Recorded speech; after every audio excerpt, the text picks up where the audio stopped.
त्या परमेश्वरानं आपल्याला सदैव सुखी ठेवावं, आपल्या मनातील सदिच्छा सदैव परिपूर्ण कराव्या असं मंगल आशीर्वाद. आपणच म्हणाला आशीर्वाद देणारे तुम्ही. मी एक सांगू तुम्हाला, माझ्यासाठी तर तुम्ही परमेश्वर आहात.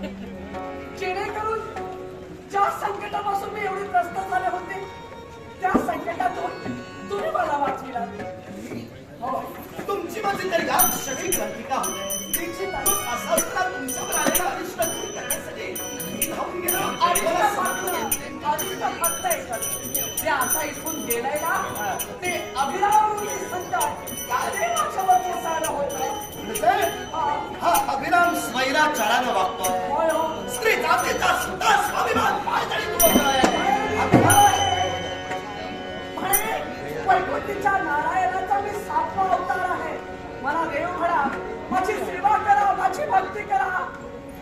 मला चुकली देवच नाही, त्या मानवाची आम्ही भक्ती कशी करायची? आपली ओळखी नावाचं गंधावती.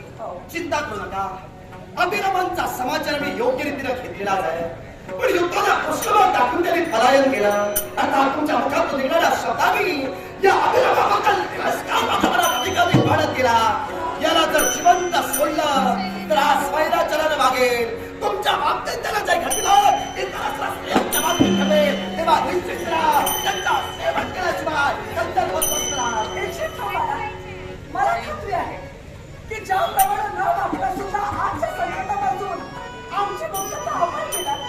पण मला सांगा, इथून जर का आम्ही बाहेर गेलो तर पुनश्च हे अभिरामीचे संकट आमच्यावर कधी पोहोचले हे काही सांगता येत नाही. चिंता विश्वाच्या ठिकाणी आम्हाला कुणाचा आधार नाही. निराधार बहुल्या विश्वाच्या ठिकाणी भटकतोय. अंगाच्या ठिकाणी नृत्य गायन कला आहे, पण कितीतरी गणितांच्या घरी जाऊन स्वतःची कला सादर करतोय. आणि त्याच्यावर आम्हाला प्रसन्न होऊन जे काही देतील त्याच्यावर चिंता करू नका. खरं सांग, आपण निराधार आहात.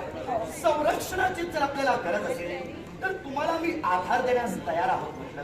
तेव्हा आमच्या या निर्माल्य नगरात आपल्यासाठी खऱ्या अर्थानं आम्ही एक महाल उभा करू आणि त्यात तुम्ही तुमचं वास्तव्य खऱ्या अर्थानं ठेवू शकता. महाल एवढाच तुम्ही तुमच्या राज्याच्या ठिकाणी मला महाल म्हणून तिथं देणार? अशा प्रकारचे आधार तर किती जणांनी मला दिले. पण ज्याच्या ठिकाणजवळ आम्ही गेलो प्रत्येकानं धान दिला, हिरे माणिक मोती शालू पैठण्या प्रत्येक गोष्टी दिल्या. पण तेच आधार काही क्षणाचे आधार ज्यावेळी आयुष्यभराचा आधार देण्याची वेळ आली तेव्हा प्रत्येकानं नाकारिला, प्रत्येकानं दूर चुकारिला.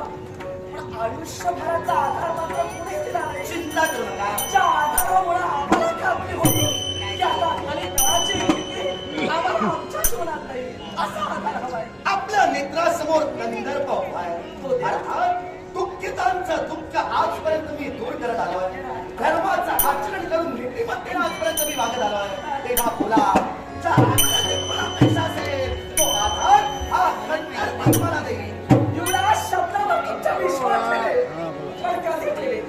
ज्यावेळी तुम्ही मला वचन द्या की मी जो आधार तुमच्या जवळ मागेल तो आधार तुम्ही मला गंधर्वपती वचनाचे काय माणसाच्या मुखातून निघाली वैखरी म्हणजे प्रत्यक्षात सरस्वती आहे.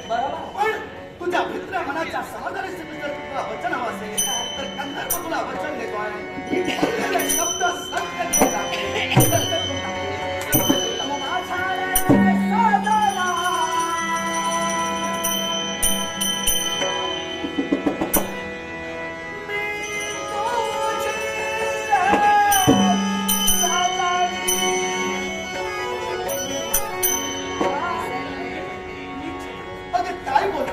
वचन दिलंय ना आयुष्यभराच्या आधारासाठी तुझ्या माझ्या प्रीतीची